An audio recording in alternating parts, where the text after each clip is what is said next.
Je voudrais que vous écoutiez Mohamed Bazoum, le président nigérien déchu, à propos du coup d'État au Tchad. Écoutez attentivement ce qu'il disait à côté du président français Emmanuel Macron. Mohamed Bazoum. Le pays était agressé de l'extérieur, on le sait, et n'étant pas sûr de la cohésion de l'armée, de l'état de son moral, de ses capacités à faire face à cette situation, si c'est la Constitution dans sa lettre qui devait être appliquée, il y avait des risques que ce pays, qui constitue un pôle de stabilité dans notre zone, bascule aussi dans l'instabilité. Même si nous devrions considérer qu'il s'est agi d'un coup d'État, la raison commande que nous fassions le pari que, à la faveur de cette transition pour laquelle nous avons exprimé notre point de vue et demandé de faire les choses conformément à un certain nombre d'objectifs qui nous ont été promis et sur lesquels nous sommes en train de marcher, qu'on envisage donc une transition qui permette un dialogue et qui fasse en sorte que le Tchad ait peut-être un nouveau départ. C'est le pari que nous avons fait pour la stabilité de notre région. Nous aurions pu être très à l'aise pour dire que c'est un coup d'État, nous le condamnons, et après, qui va faire face aux colonnes des rebelles? Et si elles venaient jusqu'à N'Djamena et qu'il y a une guerre civile, quels vont en être les résultats? Qui va appliquer la Constitution en ce moment? Quelle est la modalité de l'application de la Constitution? C'est autant de questions complexes que nous nous sommes posées et qui ont présidé à notre décision de dire on fait le pari avec les militaires et c'est le travail de suivi que fait l'Union africaine aujourd'hui. Mohamed Bazoum, hein, il est très lucide. Oui, oui. Non. Vous voyez, regardez comment Macron le regarde. C'est-à-dire qu'on lui a écrit la déclaration, il lit et Macron veille qu'il lise exactement ce qu'on lui a donné. Regardez comment Macron le regardait quand il parlait. Et lui-même, regardez la locution, le rythme auquel il parlait. Laisse de côté. Vous avez montré tantôt une carte de la CEDEAO. Si on pouvait remontrer la carte pour revenir à Ouattara, voilà. Le nord de la Côte d'Ivoire, c'est qui? C'est le Burkina et le Mali, qui ont dit clairement, si vous déclarez la guerre au Niger, vous nous déclarez la guerre. Quand Ouattara va envoyer 1100 soldats au Niger, moi je lui demande d'envoyer au moins 30 à 40 000 soldats à la frontière nord. Parce que les Burkinabés et les Maliens vont attaquer par là. Les Burkinabés n'ont pas besoin d'aller à Niamey pour se battre. Ils attaqueront là-bas. Mais malheureusement, c'est des innocents qui vont mourir. Des Ivoiriens qui n'ont jamais voté pour Ouattara, puisqu'il le dit lui-même qu'il ne doit rien à personne, sauf à la France. Donc les Ivoiriens n'ont jamais voté pour lui. Et je ne veux pas que si demain, par hasard, il arrive malheur qu'on nous parle d'un président démocratiquement élu. On parle d'un président démocratiquement nommé par l'Élysée. C'est différent. C'est pas compris dans les processus démocratiques en Afrique qu'un président soit démocratiquement nommé par l'Élysée, comme on a nommé Bazoum. Mais dans cette affaire du Niger, il y a un pion qu'on oublie et qui est à l'origine de tous les malheurs, c'est l'ancien président Issoufou. C'est lui qui a monté toute la cabale, qui a éliminé tous les opposants sur la route de Bazoum. Où est Hama Amadou? Un brillant politicien nigérien, on l'a réduit au silence. La dernière fois, je l'ai pas réduit au silence, il a publié une tribune où il demandait il a fallu ce coup d'État pour que tu entendes encore ou que tu vois encore Hama Amadou. Mais il est d'accord avec la CEDEAO, le fameux Hama Amadou. Tu voulais qu'il dise quoi? Il est encore dans de beaux draps, ce Hama Amadou. Mais c'est des gens comme ça qu'il suffit à dégager pour pouvoir mettre l'arabe libyen. Naturellement, c'est la DGSE, les services français qui organisent le bal.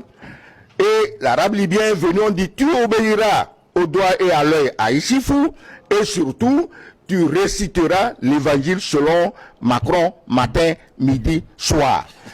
Il dit, coup d'État au Tchad, et après. Alors moi je dis, coup d'État au Niger, et après.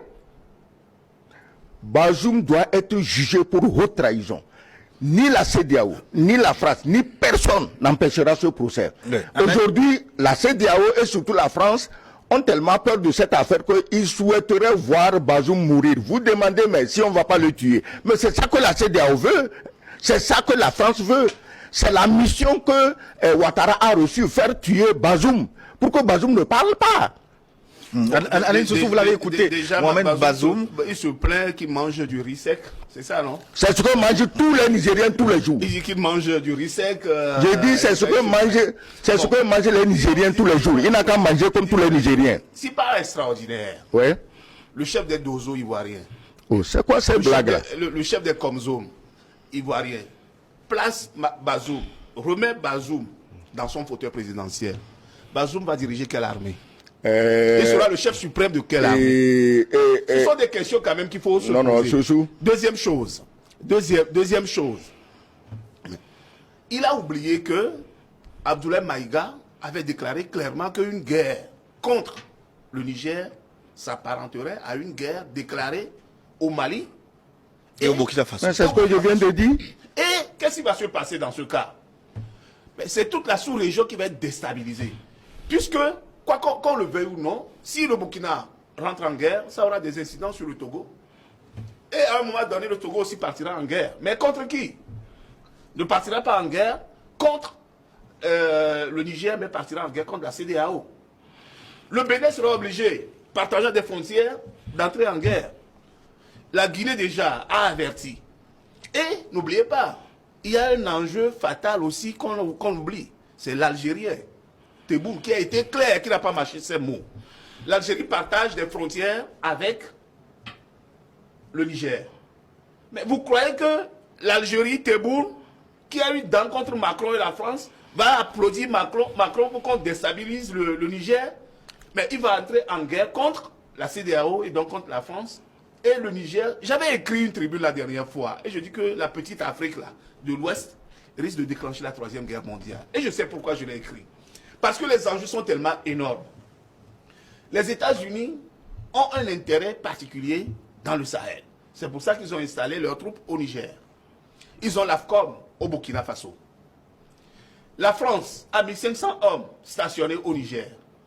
Mais 1500. 1500 hommes stationnés au Niger.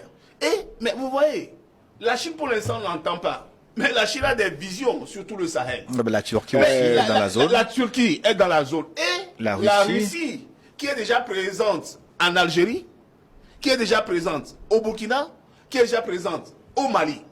Et vous croyez que Abdoulaye Maïga et le Burkina vont faire des déclarations pareilles, alors que c'est la Russie qui n'a pas arrêté. Vous avez lu, je ne sais pas si l'ambassadeur a lu, l'avertissement du Pentagone au sujet de l'armement au Mali. Ouais. Qu'il est trop armé. Ils ont peur de l'armement actuel du Mali. Mais la Côte d'Ivoire n'a jamais fait une guerre. Ils n'ont jamais connu de guerre. Sans s'entretuer, ça on voit. Mais quand le Mali va envoyer les FAMA là, il va faire quoi l'Ivoirien? Non, il faut qu'on soit sérieux. Oui, pardon. Pourquoi n'a-t-on pas tiré les leçons du je réponds, tu as posé une question si les Dozo dégagent Tiani et mettent Bazoum. C'est qui les Dozo? Au Niger aussi, il y a des soldats bardés de gris-gris. Il y en a en chose, il y en a au Burkina. Attends, il y en a, les Dozo c'est qui? C'est pas, je dis, les Dozo c'est qui?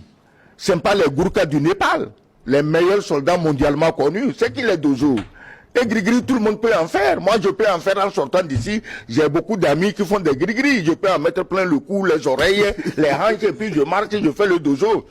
Je vais passer un message aux Dozo et aux Comzone. Les Dozo, où est Ouattao? Les Comzone, où est Ouattao? Tous les autres qui bêlent pour soutenir Ouattara. Où est Gon Coulibaly? Le fidèle parmi les fidèles. Où est Bakayoko? Où est Ben Smaoro? Vous oubliez Guillaume. Vous oubliez ces Dozo et ces Comzone oublient. Et Guillaume Soro. Ces gens-là oublient comment Ouattara récompense ceux qui lui sont fidèles. Les Comzone, ils n'ont qu'à aller au Niger. Si quelqu'un revient vivant, moi je crois que... Attendez, faisons bref, ne nous posons pas des questions que tout le monde se pose déjà. Ceux de la CEDEAO qui veulent la paix, qui disent non, on va négocier, c'est malheureusement ou heureusement eux qui ont les meilleurs soldats. Les soldats togolais ont été décorés, félicités, partout où ils sont allés. En Côte d'Ivoire notamment. En Côte d'Ivoire, Après la guerre, Ouattara